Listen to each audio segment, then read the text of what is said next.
Hello everyone, it's Jamie here. Welcome to another episode of the All For One podcast. Now, in today's episode, I am very excited to be bringing you a chat I had with none other than Mr Motivator, the famous fitness guru that many of us will have grown up watching on early morning television. And he's not stopping. He's busier than ever right now, getting the country moving and asking us all to think about our physical and our mental health. And not only that, for many years, Mr Motivator has been a supporter of JDRF. So without any more chat from me, let's hear from the man himself, Mr Motivator. Mr Motivator, how are you doing? I'm very well. How are you? I'm really good. Now, everyone is sort of taking it easy right now, but your country needs you now more than they've ever done, probably. Are they taking it easy, or are people really getting stressed out? I think they're getting stressed out over things that they can't control. That's the first thing. Well, yeah, that's fair. And I think it's important that we say to everybody at home is that some things are going to be out of your control. For example, if you're a passenger in a car, it's out of your control. And no matter how much you panic and tell the person to slow down and stay in the middle lane, there's certain things that you can't control. I think it's the same thing that's going on with this virus. You can't control that. The one thing you can control is your life and what you. And that's an interesting point, because that has been sort of a changing gear for you. You know, you used to be all about the energy, the vibrant colours, you know, right in your face, which was fantastic. But you've sort of focused on more of the well-being side of everything. So taking stock of everything and really working out how that makes you feel. Yeah, and you know something, Jimmy, I've always been that person. It's just that television was only interested in I brought to fitness.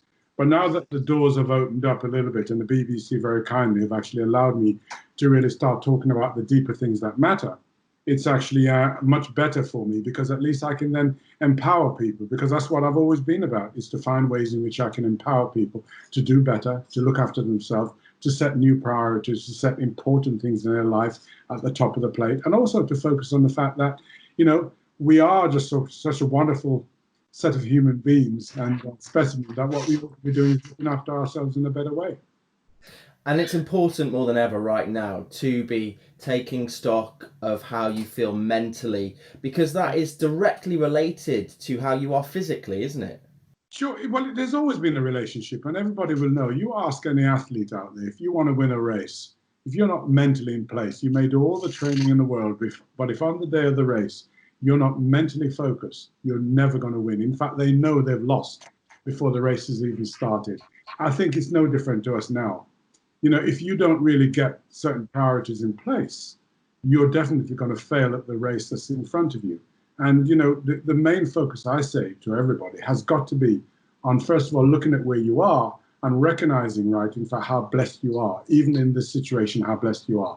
And once you start doing that, you start putting into focus exactly how you need to be for the future. In other words, you respect the fact that you have more than someone else. You respect the fact that maybe you just have a simple thing like a choice in terms of whether you listen to this broadcast or not, whether in fact you watch it or not, whether you pay heed to it or not, or maybe just something as simple as you have a choice of whether you have a drink of water or not. Think how many people in the world don't have that choice today. But often people don't consider that, and it is quite difficult for some people to get up, get motivated and get moving. So from Mr Motivator himself, how would you encourage people? Because they say, don't they, the hardest part of going for a run is putting on the trainers. It's that initial first step to get you going. I think, you know, you have to focus on what one of the main excuses that people have always used in the past for why they don't do things. They always say, I don't have time. Never, I don't have a pair of trainers. Never, I don't actually have a big t-shirt. I don't have time. I can't fit it in. People have no excuse right now, because all the time you're at work begging, pleading for some time off. You've got some time off now. So how you use that is really important. And I say to everyone that what you need to do is, number one, have a goal in mind, what you want to do. Now, the goal may be that you want to swim. That may not be possible right now. Your goal may be that you just really want to run a 5K. That is definitely possible. If you've never run before, how you begin is important. You start by taking that first step. And when you go outside, you say to yourself, I've got an hour to spare. Okay, so I'm going to do 10 minutes in that direction, which means you must do 10 minutes coming back. The day after, I'm going to do 15 minutes in that direction. You must do 15 minutes coming back. Don't go around in circles, because when you do that, every time you pass your home, you're thinking, that digestive biscuit dunking in my cup of tea is what I need, right? So I think what it is, we need to set our goal, and always remember those first three letters of go is go, and then just go for it. So when people do get going, it's setting achievable goals, because there's nothing better, is it, than setting a goal, reaching a goal that you've set yourself. Yeah, and I mean, that's why people make a mistake at the start of the year. I don't believe in New Year's resolution, because 75% of them before the end of the month have gone. I believe that what people should do is that if we weren't going through what we're going through now, I'd say to them, listen, every September, make it your target. That's when your year starts. Because you've had a summer of relaxing with the family and enjoying yourself, and you're getting prepared for those winter months. But we're asking people in January, when the weather is terrible, to start focusing on their health. They don't. Right now, though, you have the opportunity to take control of your life. And that means setting small steps that are achievable, and rewarding yourself when you do it is really good. So you don't do the same thing every day. If you've really had 5 days of exercising every day, have a day when you splash out, have a day when you spoil yourself. Why not? The only thing you're sure about in life is right now. Tomorrow comes along, it's a birthday. Hi guys, it's Jamie here. I want to talk to you about today's sponsor, Spot Prize. Now, spotprize.co.uk is a place where you can get your hands on some incredible prizes for very, very little money. Now, it's a really simple game of spot the ball. You might remember it from newspapers of days gone by. There's a picture of a football game, but the ball has been removed, and it's up to you to guess or work out where that ball would be. Once the competition closes, Spot Prize's elite judging panel will then decide on the location of the ball, and the nearest person to that location wins the prize that they've selected.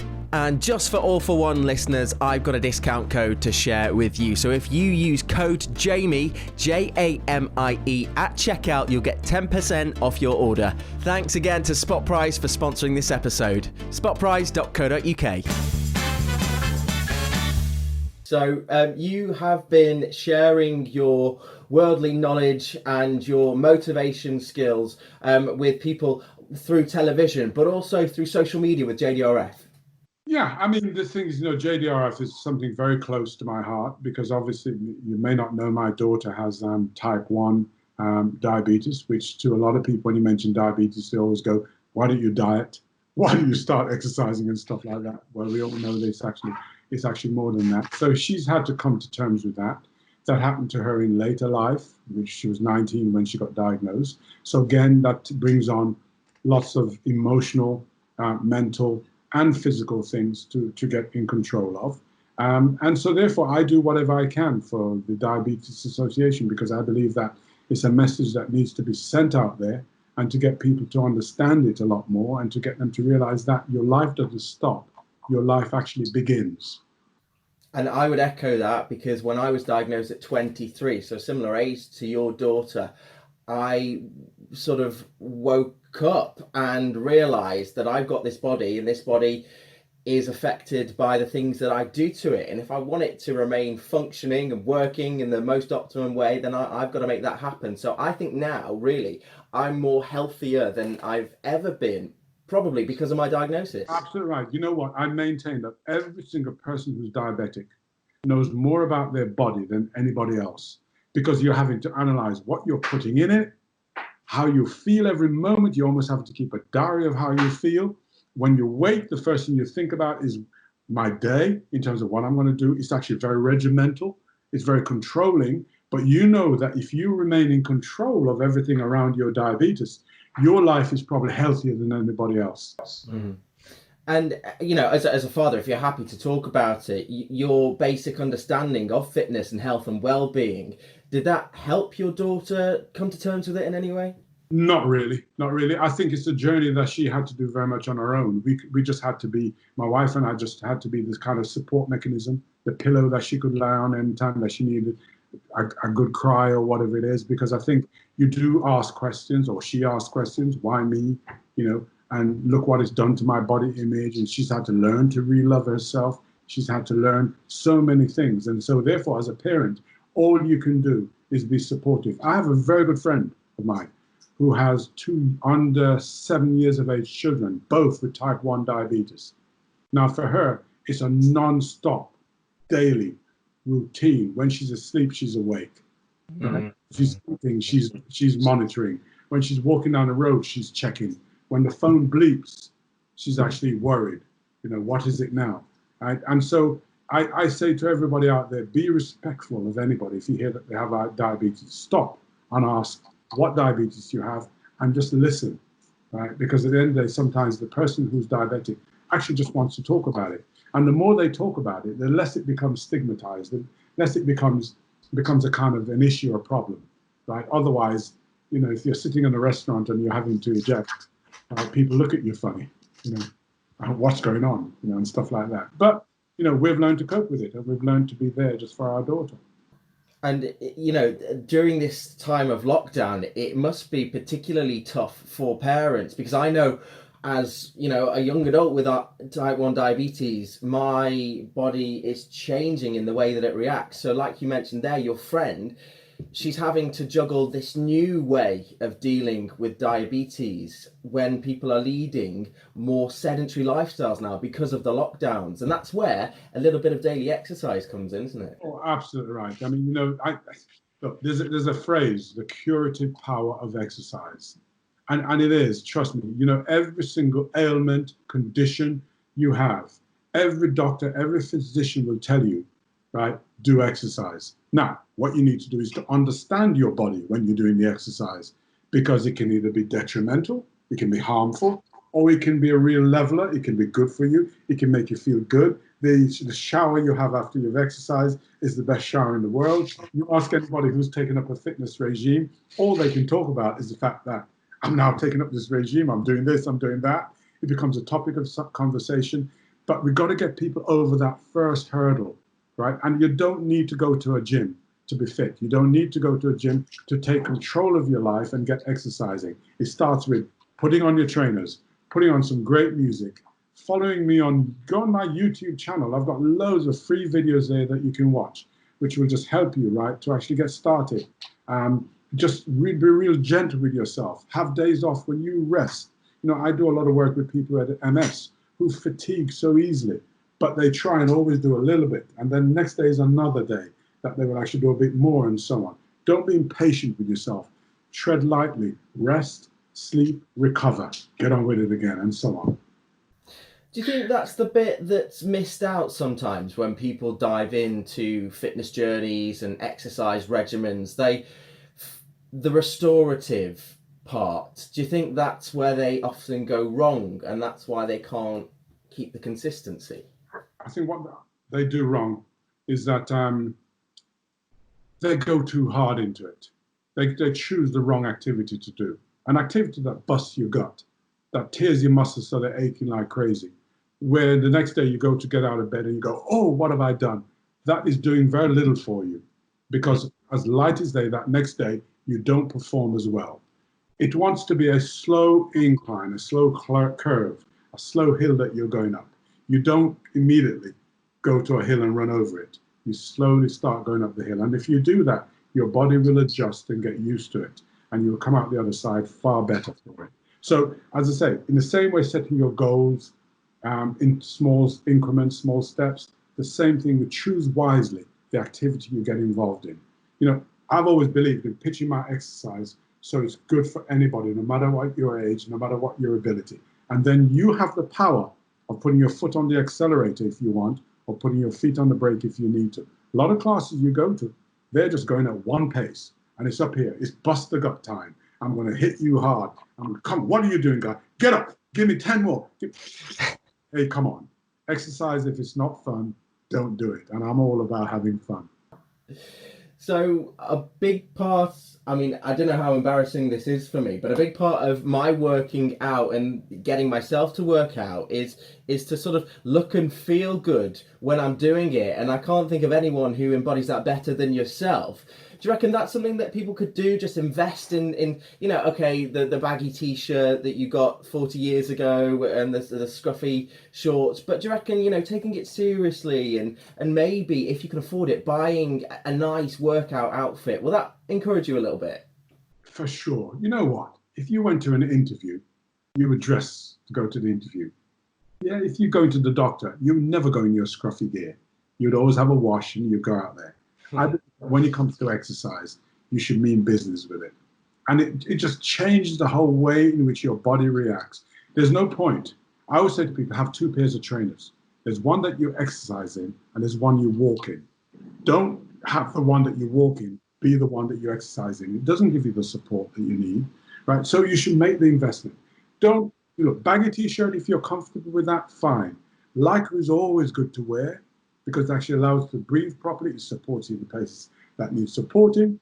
But also go for bright colors. Bright colors lift your spirit, right? I mean, even in the dead of winter, you'll always see me in bright colors. And that's why I do it, because to me, it makes me feel good. But also, if I didn't wear the things I wear, I don't believe, no matter how good an instructor I am, that you and I would be having this conversation today. Oh yeah, there we go. And does someone make those for you, or are these outfits freely available for the rest of the world? No, there will be available soon. There will be. All you have to do is just basically follow me on Instagram at the real Mr Motivator, and I will tell you about it because very soon it will be available. I keep getting asked all the while, but what I do is I go to Miami every year, normally in January, and there's a wonderful store downtown Miami that has 15,000 different fabrics. Wow. I'm a kid in a candy store. To choose 50 outfits, which is what I normally do, enough material for 50 outfits. I have to buy nearly 3 yards of each material.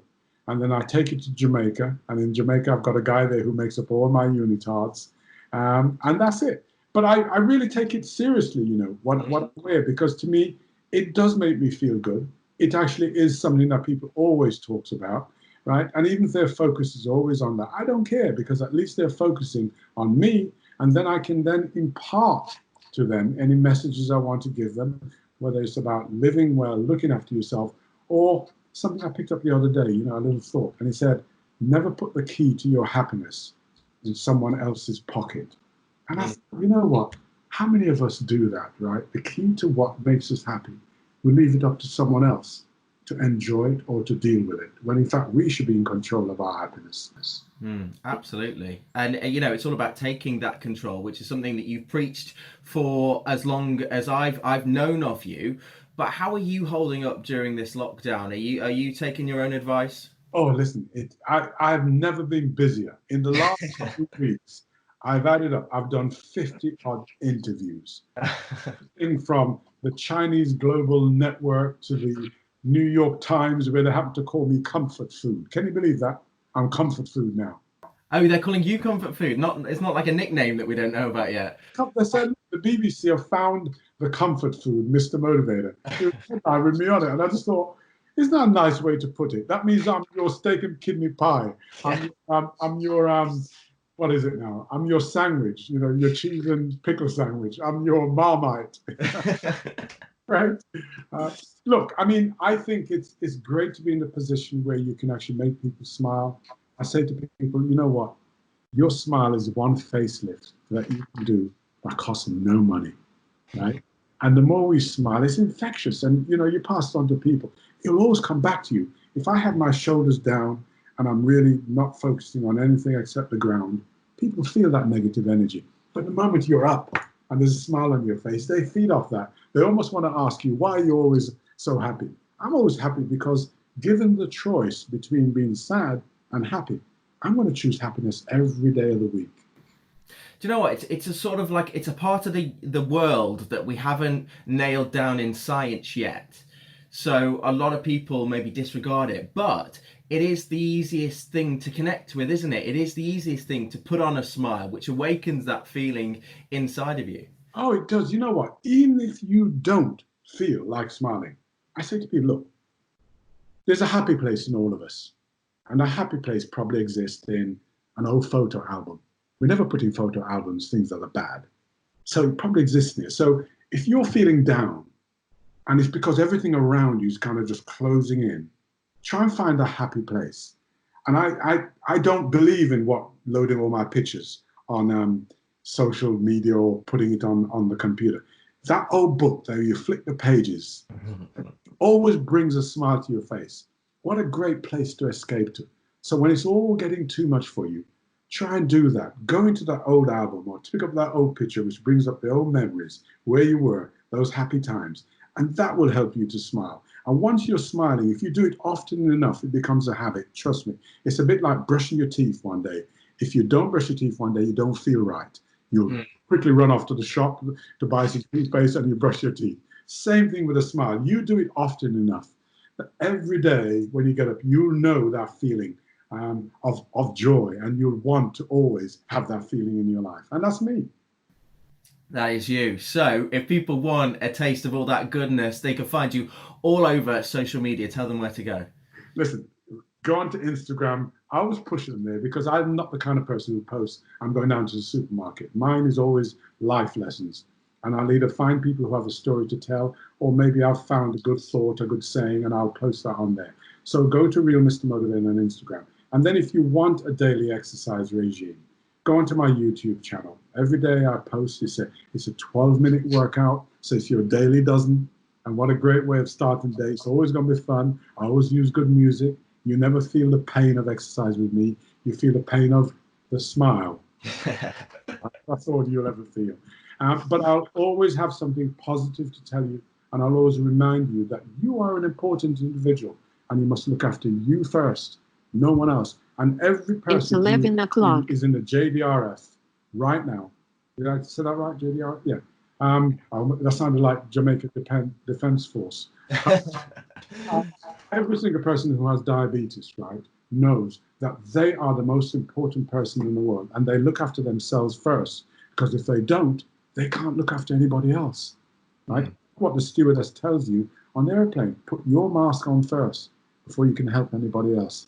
So we must listen to that. Absolutely. Well, I've had my 20-minute daily pep talk. I'm feeling riled up. I'm ready to go and achieve my goals. Thank you, Mr. Motivator, very much for taking the time to talk to me. My pleasure. Really good talking to you. And listen, I always leave every single interview with a thought for today. Okay. Right? So I've written one down here for you. I'm going to read it.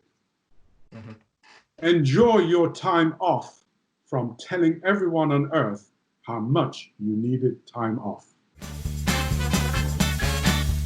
There we go. What an incredible episode I have brought to you today. You can thank me later. But honestly, it was really fun to chat to Mr. Motivator. Honestly, he is one of my all-time favorite people to have ever been on a TV in front of me, and that is no lie. If I could, I would wear his unitards, and if you listen closely in that podcast, we all might be able to soon, so watch this space on his Instagram page. But if you are looking for something to do during lockdown, of course, check out Mr. Motivator's online workouts, but also have a listen to all the other episodes of the All for One podcast. We've been releasing loads during lockdown. I've been speaking to people like actor Jade Byrne, personal trainer Carly Keshta, and many more. So they'll all be in your favorite podcast listening app. And whilst you're there, if you feel up to it, why don't you leave us a review and let us know what you think. But that is all from me and Mr. Motivator today. There'll be a new episode with you very shortly. But until then,